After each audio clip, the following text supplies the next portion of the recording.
Momento Democrático. Comentários e entrevistas sobre política. Meus amigos, estamos aqui em mais um Momento Democrático. O nosso convidado de hoje é Luiz Felipe Dávila, político e empresário brasileiro, que acaba de ter participado da eleição a presidente da República, eleição que hoje, inclusive, tem a diplomação de Luiz Inácio Lula da Silva e Geraldo Alckmin como novos presidentes e vice-presidentes da República do Brasil. Luiz Felipe vem escrevendo livros sobre política há mais de 14 anos e é um pensador amadurecido da realidade brasileira. Hoje vamos ter aqui umas perguntas a ele para que ele nos divida conosco as suas preocupações, as suas visões e as suas preocupações com o Brasil. Está aqui comigo o Ronaldo Bianchi, diretor do portal, e que vai fazer a primeira pergunta para Luiz Felipe. Olá, Felipe. Muito obrigado por aceitar o nosso convite. Obrigado, Ronaldo. Grande prazer estar aqui. A pergunta é a seguinte. O governo Lula já inicia, ou provavelmente iniciará, rompendo o teto, ampliando o teto de gastos, nomeando um ministro jejuno, ou seja, um ministro da economia que nunca foi muito afeito à economia, e com uma longa tradição marxista, e um dirigente das Forças Armadas que é um bom político. O que a gente pode esperar do governo Lula? Olha, eu acho que nós temos de olhar os fatos, né? O fato é que o governo Lula, com a sua primeira medida, aí, antes de tomar posse, foi aprovar o que eu chamo a PEC da irresponsabilidade fiscal e social. Porque se nós vamos manter o rombo fiscal na magnitude que já foi criado no governo Bolsonaro, o Brasil vai ter muita dificuldade de retomar o crescimento econômico, que é a primeira questão, de conseguir o superávit primário, que é fundamental para começar a reduzir a taxa de juros e manter uma relação mais estável da relação dívida-PIB. Ou seja, nós vamos legalizar o que eu chamo um mecanismo de corrupção, que para mim é isso que é. Orçamento secreto é igual mensalão, só que agora você vai legalizar numa PEC constitucional e vai manter um rombo fiscal gigantesco que vai prejudicar o Brasil nas coisas que mais precisa, que é retomada do crescimento econômico, estabilização da relação dívida-PIB e dinheiro para resolver a questão social, que não tem nada a ver com mais dinheiro, tem a ver com a qualidade do gasto público, tem a ver com a focalização dos programas. Portanto, é um primeiro sinal muito ruim, né? A escolha tanto de Haddad para a Fazenda, como a questão de abraçar a PEC, que aumenta essa irresponsabilidade fiscal. E eu vejo que o futuro ministro da Fazenda, Fernando Haddad, vai ter que o tempo inteiro torear essas duas coisas, aceitar essas demandas do PT como a irresponsabilidade fiscal ou aceitar o que o mercado quer, que são as reformas estruturantes do Estado brasileiro, como a reforma tributária, que é a continuidade do programa de privatização que nós precisamos, que é a regulamentação do marco do saneamento básico, que é fundamental para atrair investimento numa área importantíssima, e já começou a pressão, Ronaldo. Você já viu, agora a regulamentação do marco do saneamento começa a pressão das estatais estaduais, que querem fazer uma regra só para elas, ou seja, a iniciativa privada vai ter que participar de licitação, mas as estatais não teriam de participar de licitação, o que é uma aberração total, é criar uma regra para cada um jogar no mercado, que a intenção é justamente que seja mais competitivo e que nós consigamos atingir a marca da universalização do saneamento básico em 2033. Portanto, acho que o governo vai começar com bastante dificuldade em provar que este é um governo sério, comprometido com as reformas e que vai conseguir segurar as demandas radicais da esquerda petista. Perfeito.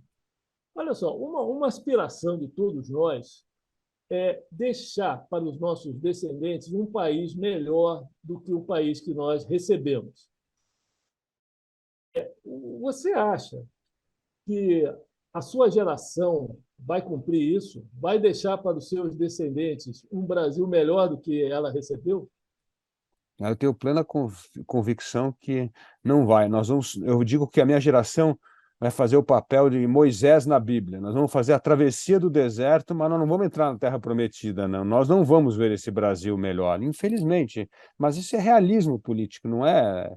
Eu acho que a gente tem que pavimentar o caminho para essa nova geração fazer com que o Brasil seja um Brasil melhor. O que nós temos de fazer hoje é evitar a degeneração da democracia no Brasil, a degeneração econômica, a degeneração da questão social.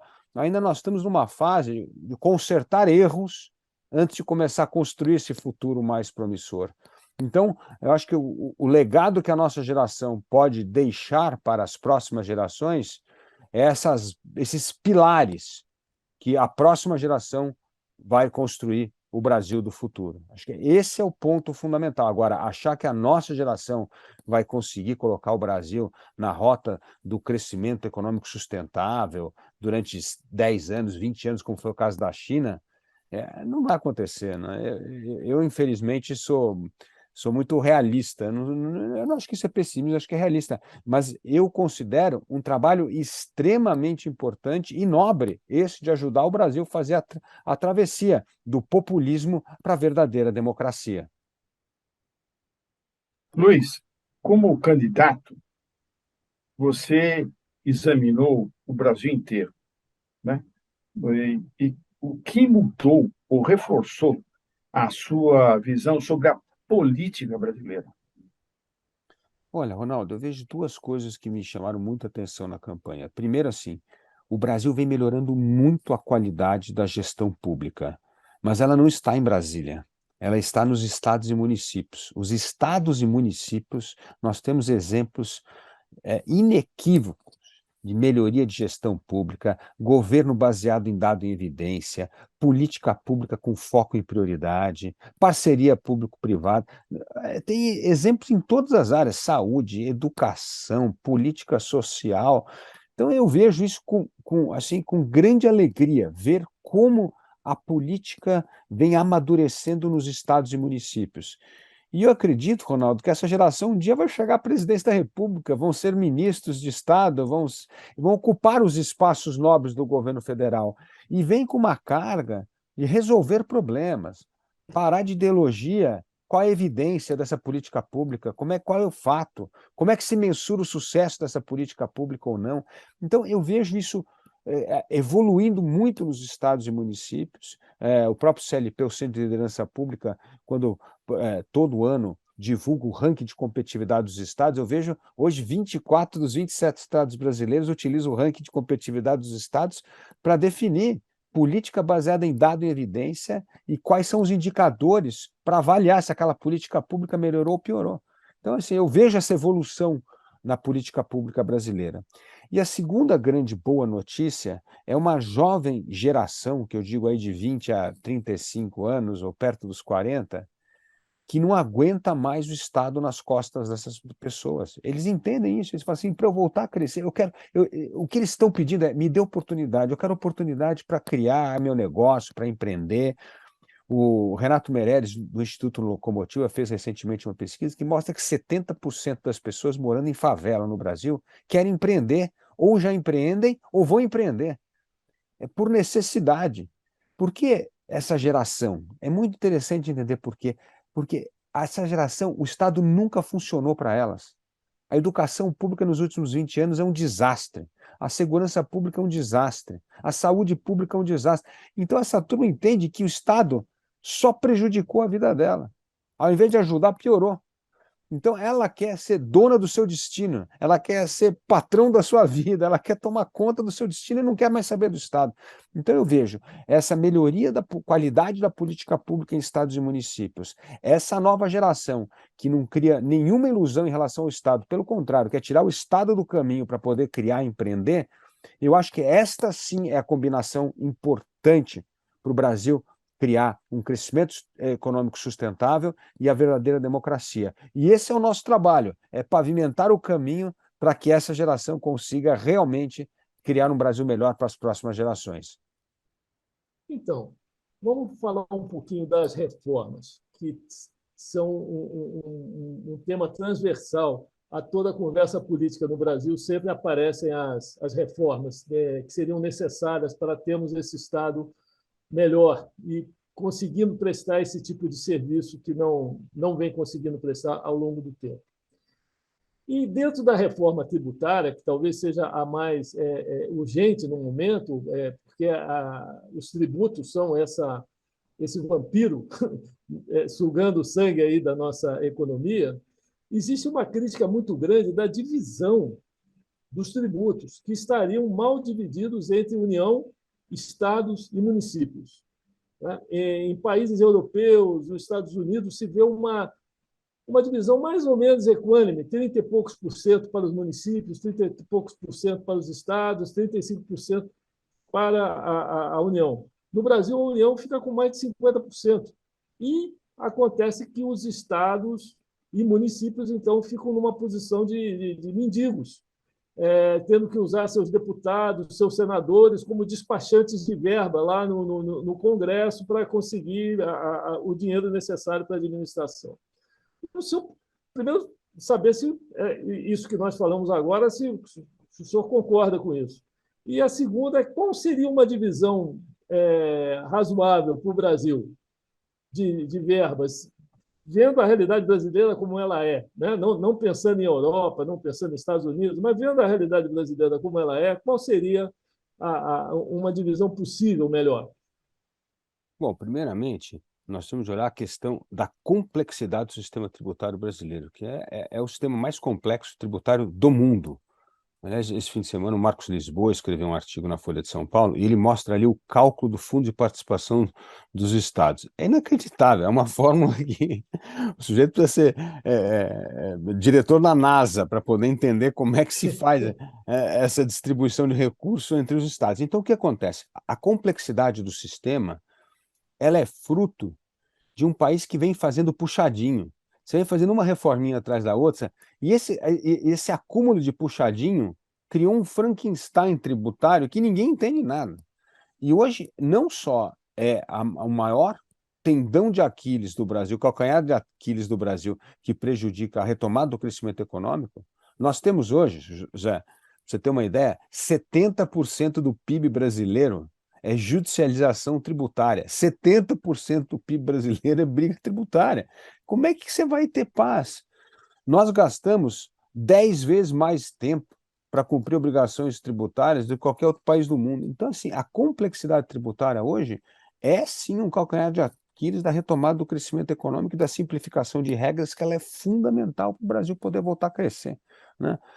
Outro dia eu fui durante a campanha, eu fui visitar uma empresa de tecnologia no agronegócio, em Goiás, e eles me mostrando a empresa, a turma dos programadores, turma de marketing. Aí ele falou assim, agora eu vou te mostrar qual é o maior setor de uma empresa de tecnologia no Brasil. Me levou numa sala, a maior sala era lá, administrativo financeiro. É inacreditável, uma empresa que é uma startup que veio para inovar. O seu maior setor não é o de pesquisa e desenvolvimento, criar produto, marketing, não, é o administrativo financeiro, por causa que tem que resolver as questões tributárias no Brasil. Então, o que nós temos de fazer?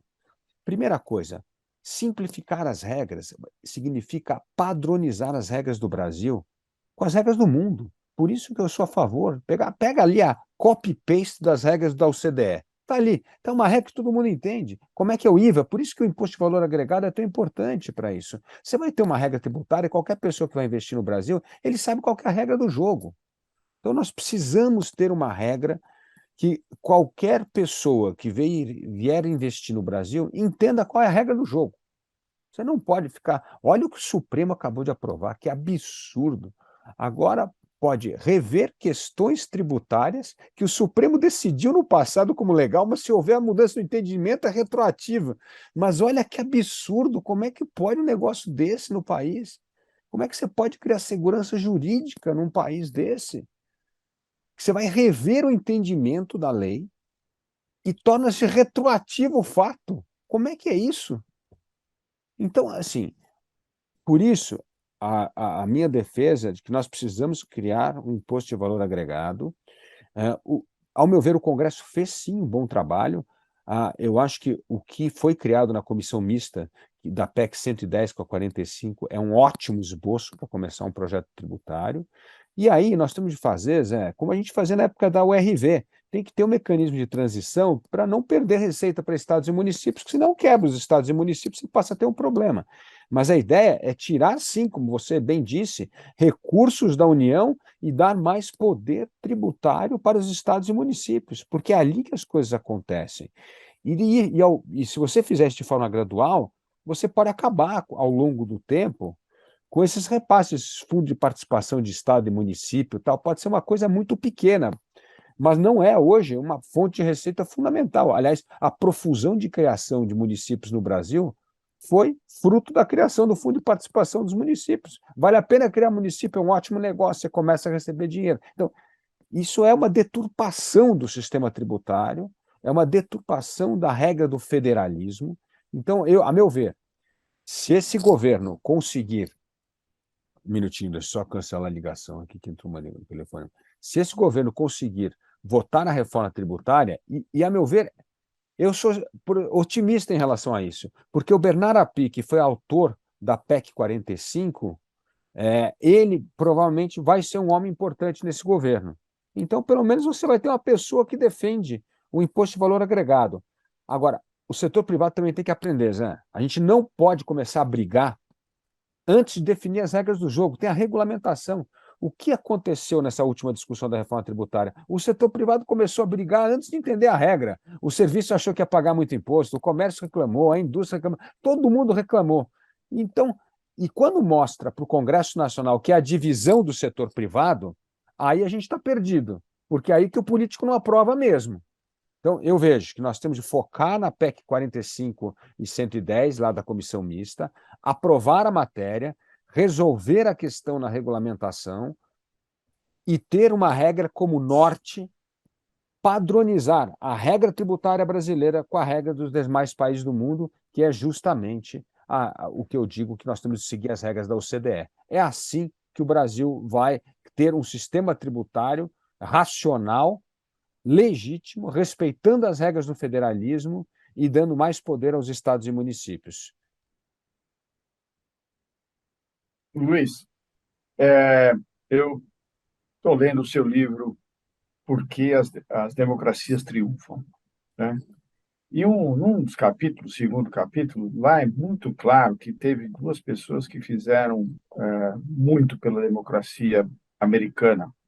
De um lado, o JP Morgan, que organizou muito o capitalismo americano, organizando as empresas, os pools de empresas, os cartéis, né? E, de outro lado, o Theodore Roosevelt, na área política, que limpou a máquina toda, né?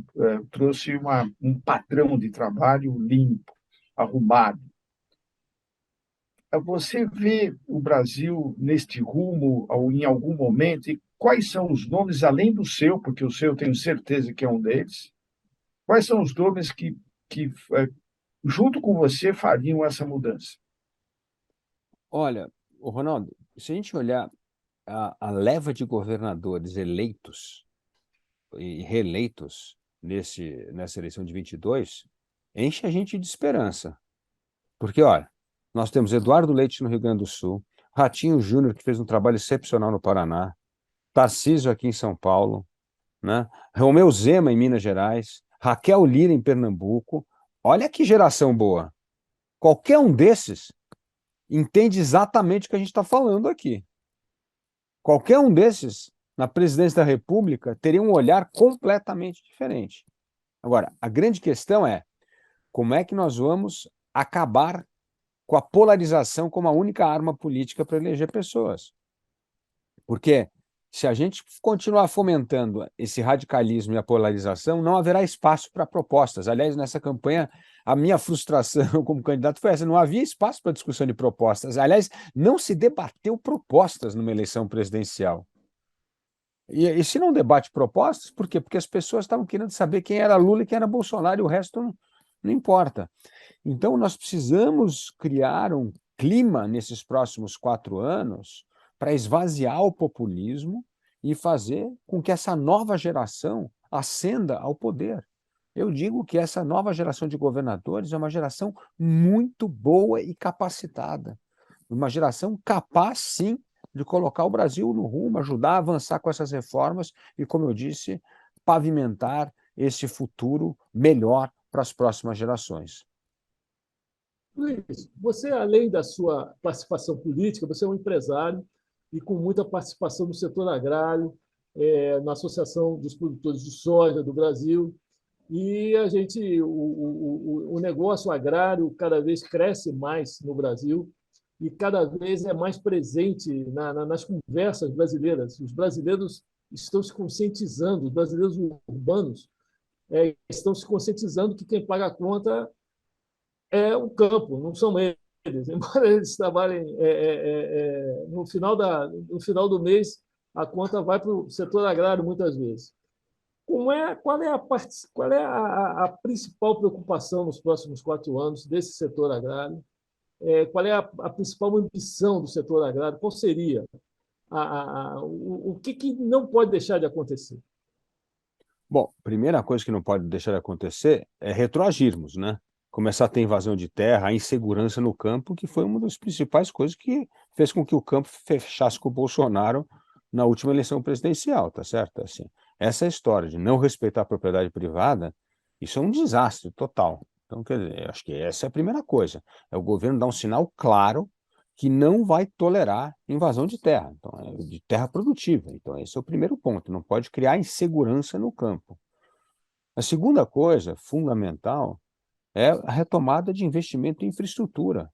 Nós precisamos ter mais armazenamento para armazenar nossa soja, nós precisamos ter as rodovias, ferrovias, portos, porque, olha, uma coisa que não está no radar e que vai ser muito bom para o Brasil nos próximos 2 anos é a volta da China.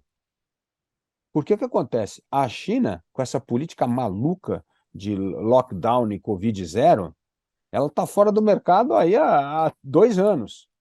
Agora a China está relaxando as regras.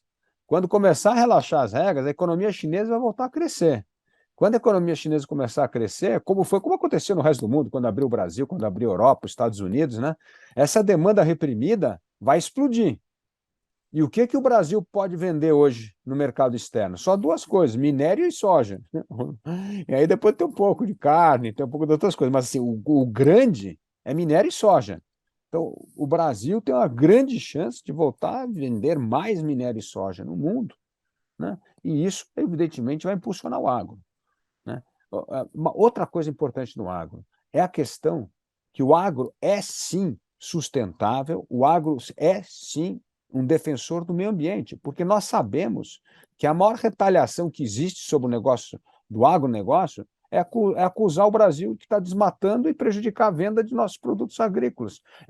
É o argumento que eu digo que é falso, porque eles sabem que a nossa soja não sai de área desmatada, mas eles acusam isso justamente para usar isso por causa do protecionismo agrícola na Europa. Então, assim, a gente tem que tirar o bode da sala. O que é tirar o bode da sala? É ter uma política ambientalmente responsável. É combater, sim, o desmatamento da Amazônia, é ter uma política focada na economia de carbono zero, para a gente replantar, inclusive replantio forte em terra degradada no Brasil, que é uma coisa muito importante. É coragem política para retomar o controle do Estado dessa área da Amazônia Legal que foi tomada por criminoso. É uma coisa inacreditável. O crime hoje controla a Amazônia Legal lá no Brasil. No Brasil, está ali com o comércio, garimpo ilegal, exploração ilegal, desmatamento. Então, a gente precisa acabar com esse esquema. Então, assim, nós precisamos, sim, recuperar essa credibilidade ambiental que vai ajudar muito o agronegócio. O agronegócio, como eu digo, nós temos um ganho de produtividade que nenhum outro setor da economia teve. Nos últimos 10 anos, o PIB do agro cresceu 34%, a indústria caiu 18%. Está aí o aumento de produtividade. É o único lugar onde há esse ganho gigantesco de produtividade. Então, o que nós queremos? Nós queremos isso. É investimento em infraestrutura, uma política ambiental importante para tirar o que eu chamo de bode da sala. Nós precisamos da parte de crédito, focar na situação de crédito e não podemos retroagir na questão da propriedade privada. Isso é vital para o agronegócio. Ok. E para a indústria, qual é a sua visão para a gente retomar a industrialização do país? Nós precisamos sim, e parte dessa reindustrialização pode ser retomada inclusive pelo agro, né? 35% da indústria veio agro, e o agro ajuda a modernizar a indústria, mas para ter isso, nós precisamos abrir a economia, né, Ronaldo? E esse é o ponto que você sabe que há enorme resistência no governo petista. Por que abrir a economia? Porque parte da abertura econômica é permitir que a indústria modernize tecnologicamente, compre os melhores equipamentos, porque hoje você quando importar uma máquina, a melhor máquina do mercado, você paga 2 vezes mais caro que o seu concorrente no Chile, na Argentina, por questões tributárias e tarifárias. É um absurdo. Então, e aí você não consegue modernizar a sua empresa, né? Precisamos resolver a questão da reforma tributária, porque a indústria é a que mais sofre com isso. Esses impostos em cascata, dessa cadeia toda que nós temos, prejudica demais a indústria. A indústria precisa ter acesso a crédito internacional, às outras linhas de crédito internacional. Então, e nós precisamos, sem essa modernização tecnológica, sem ter acesso a crédito internacional e sem ter uma indústria voltada, como o agro, para o mercado global. A indústria brasileira ficou muito viciada em só atender o mercado interno. Nós precisamos pensar no mercado global. O que nós vamos vender de produtos de maior valor agregado no mercado global? Essa é a vocação que o Brasil tem, e o Brasil tem uma enorme vocação para isso. Então, eu vejo que o agro pode ajudar muito na retomada dessa modernização da indústria em setores importantes, mas nós precisamos abrir economia, porque com uma economia fechada, viciada em alguns subsídios e voltada unicamente para o mercado interno, nós nunca vamos ter uma indústria competitiva. E essa nossa indústria tem tudo para voltar a ser competitiva, mas isso passa por uma abertura gradual do mercado, e isso é algo que há enorme resistência, como você sabe, no governo petista. Para encerrar, os 10 mandamentos, eles ainda estão, todos eles estão vigindo? Chegou algum novo? Algum foi cancelado? Como é que estão os 10 mandamentos? Nós precisamos implementar os 10 mandamentos. Aliás, isso é uma coisa frustrante, porque você vê, esse livro foi publicado a primeira vez em 2017. Mostra que em 2017 até agora a gente não mandou nada, porque os mandamentos... E eu não quero que sejam mandamentos bíblicos que nós vamos ler daqui a 50 anos, eles não saíram do papel. A ideia desses 10 mandamentos é para que a gente zere esses mandamentos daqui a 10 anos, ou 5 anos, porque senão o Brasil não vai andar. Se a gente não tiver uma máquina pública de qualidade, uma burocracia bem formada, voltada para prestar serviço de qualidade para o cidadão, né? Se a gente não tiver abertura econômica, se nós não tivermos a cidadania participativa, como eu disse aqui, pressionando o Congresso para essa pauta modernizadora do Brasil, as coisas não vão acontecer. E essa é a minha frustração com o Brasil, porque quando a gente olha, o Brasil evoluiu mesmo. Você olha o governo Bolsonaro, que tem mania que todo mundo fala, o governo é tudo ruim. Não, temos que olhar que o governo Bolsonaro fez coisas boas. Aprovou o novo marco do saneamento, a lei de liberdade econômica, a nova lei do gás, a lei das ferrovias, teve opção de reforma, a própria lei, a reforma previdenciária, nós avançamos em algumas coisas. O marco coisas. do saneamento básico. O que eu falei, o primeiro lá, o marco do saneamento básico, mas assim, esse avanço é importante? Lógico que é importante. Mas aí, quando a gente olha os nossos competidores, nós demos 3 passos, os caras correram uma maratona. O problema é esse. Então, assim, evoluímos. Se você olhar com a fotografia nacional, sim, estamos fazendo lentos progressos. Mas quando você compara com os nossos competidores, eles estão dando um baile na gente. Tudo é relativo, né? Tudo é relativo. A Coreia do Sul, em 1970, tinha uma renda per capita menor que a do Brasil. Hoje tem uma renda 4 vezes maior que a nossa. Então, assim, quando você pega quem está competindo com a gente está muito atrás, né?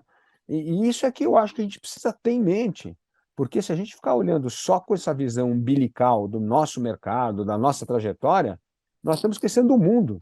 E o Brasil está inserido no mundo. Então a gente tem que olhar como é que estão os nossos competidores, porque senão a gente não evolui. E a ideia dos 10 mandamentos é isso, gente. Isso aqui é o trabalho mínimo que todo país que rompeu essa barreira da renda média fez. Isso aqui não é questão de preferência ideológica. Isso aqui é o que todo mundo fez. E é isso que o Brasil precisa fazer para a gente deixar como eu disse aqui, os pilares para a construção de uma democracia, de uma economia mais sustentável para as próximas gerações. Obrigado. E eu vou lhe fazer uma última questão. O seu nome, é claro que vem ganhando densidade política, candidato agora a presidente, cada vez mais brasileiros se conscientizam do seu nome, da sua proposta. Daqui a 2 anos nós vamos ter eleições de novo no Brasil e vamos ter o seu nome para votar em algum dos pleitos que se abrem aí, para prefeito, para deputado, até para Senado também. Já há algum plano, algum projeto em andamento? Não, olha, daqui a 2 anos nós vamos ter as eleições municipais. Eu não vou participar das eleições municipais, mas eu vou fazer um trabalho muito importante, que é ajudar a recrutar pessoas para que venham disputar essas eleições municipais pelo Brasil. Porque, como eu disse, a política brasileira vem melhorando sim, e pelos municípios e pelos estados. E a gente precisa encorajar cada vez mais, pelo nosso exemplo de disputar a eleição, a inspirar outras pessoas a disputar essas posições de poder, porque é assim que nós vamos mudar a sociedade, é atraindo gente boa para entrar na política. Essa é a grande missão que nós vamos ter para melhorar a sociedade. Mas eu vou guardar aqui minhas fichas para 2026, porque a gente tem um longo caminho até lá, e eu quero ajudar a preparar, a pavimentar esse caminho, porque assim, eu digo o seguinte, nós temos que ter desprendimento, porque se amanhã essa safra boa de governadores der bom resultado, e tiverem vontade de assumir ou disputar a presidência da República, eu vou apoiá-los, porque a gente tem que trabalhar para um Brasil melhor. Não podemos falar, candidato a presidente da República, eu não sei. Eu não sei se o contexto de 26 vai ser para uma pessoa do meu perfil, ou se o contexto para 26 vai ser uma pessoa de um perfil como, por exemplo, Romeu Zema. Pode ser um grande nome para candidato a presidente da República, e se ele for candidato a presidente da República, eu vou apoiá-lo, porque ele é um grande nome e provou ser um grande gestor. Muito obrigado, então. Eu agradeço muito aí o seu tempo, a sua presença, e os nossos ouvintes também, nossos espectadores vão aí aprender muito, como nós aprendemos agora, e de desejar muitas felicidades, e estamos aqui à disposição. Muito Achando que obrigado. o nosso programa pode ser útil, por favor, entre em contato conosco, que nós estaremos aqui prontos para apoiá-lo. Muito obrigado, Muito Zé. obrigado. Muito obrigado, Zé. Muito obrigado, Ronaldo. Um grande prazer participar. E nós precisamos disso. Nós precisamos debater propostas, ideias. Nós não podemos cair só nesse ringue da polarização, porque isso empobrece a discussão das soluções difíceis. Eu falo, não tem mudança fácil. Todas as mudanças fáceis já foram feitas. Daqui para frente é só mudança difícil. E a gente vai ter que saber como é que nós vamos gastar o nosso capital político em algumas mudanças difíceis para construir esse Brasil melhor para as próximas gerações. Então, um grande abraço a vocês e um Feliz Natal. Feliz Natal. Feliz também. Natal. Feliz ano Muito novo. obrigado. Obrigado.